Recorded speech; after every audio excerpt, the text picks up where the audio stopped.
ಅಜಕೋಟಿ ಕಲ್ಪ ವರುಷದವರೆಲ್ಲರೂ ಹಿರಿಯರೇ. ಹುತ್ತೇರಿ ಬೆತ್ತ ಬೆಳೆದ ತಪಸ್ವಿಗಳೆಲ್ಲರೂ ಹಿರಿಯರೇ.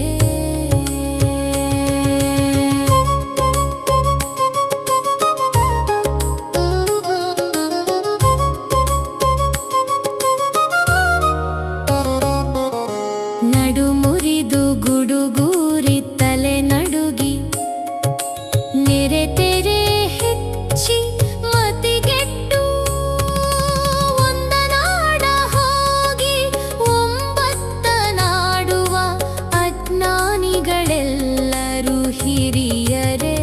ಅನುವನರಿದು ಘನವ ಬೆರಸಿ ಹಿರಿದು ಕಿರಿದೆಂಬ ಭೇದವ ಮರೆದು ಕೂಡಲ ಚೆನ್ನ ಸಂಗಯ್ಯನಲ್ಲಿ ಬೆರಸಿ ಬೇರಿಲ್ಲದಿಪ್ಪ ಹಿರಿಯತನ. ನಮ್ಮ ಮಹಾ